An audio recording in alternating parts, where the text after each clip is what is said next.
एक लहानसा गाव होता जिथे एका घरात वसंता नावाचा एक अपंग मुलगा आपल्या आंधळ्या आई वडिलांसोबत राहत होता। वसंता लहानपणापासूनच अपंग होता, त्याच्या पायांमध्ये ताकद नव्हती, पण त्याच्या मनात जग जिंकण्याची तीव्र इच्छा होती। त्याच्या आई वडिलांनी त्याला खूप प्रेमाने वाढवलं आणि जरी ते दोघंही आंधळे होते तरी त्यांनी वसंताला कधीही कमीपणा येऊ दिला नाही। वसंता दररोज त्यांच्या गरजा भागवण्यासाठी झटत असे आणि आपलं जीवन त्यांच्या सेवेकरता समर्पित केलं होतं। वसंता घरातच छोट्या छोट्या वस्तू बनवण्याचं काम करू लागला। त्याने लहानसे हस्तकला केंद्र उभं केलं होतं। त्याच्या बनवलेल्या वस्तूंनी हळूहळू लोकांचं लक्ष वेधून घेतलं। गावातले लोक त्याच्या मेहनतीला आणि कलेला दाद देऊ लागले।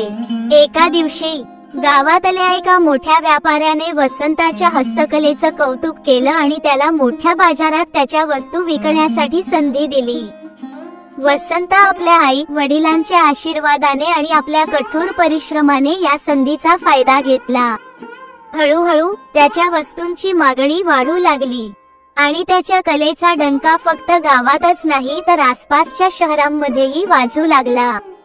वसंताने आपल्या मेहनतीने आणि न डगमगणाऱ्या आत्मविश्वासाने मोठं यश मिळवलं। काही वर्षातच वसंता खूप मोठा उद्योजक झाला। त्याने आपल्या गावात अनेक लोकांना कामावर घेतलं आणि त्या गावाला आर्थिकदृष्ट्या सक्षम बनवलं। शेवटी वसंता आपल्या आई वडिलांसोबत एका सुंदर आणि ऐश्वर्यसंपन्न जीवन जगू लागला। त्याच्या कष्टांमुळे आणि प्रखर इच्छाशक्तीमुळे तो अपंग असूनही एका महान व्यक्ती म्हणून उभा राहिला। या कथेचं तत्वज्ञान असं आहे की अपंगत्व हे शरीराचं असू शकतं, पण मनाचं अपंगत्व आपल्या इच्छाशक्तीने जिंकता येतं। वसंताने हेच सिद्ध केलं होतं की कोणतीही अडचण आपल्याला यशाच्या मार्गावर अडवू शकत नाही। जोपर्यंत आपल्या मनात प्रबल इच्छाशक्ती आणि परिश्रम करण्याची तयारी आहे।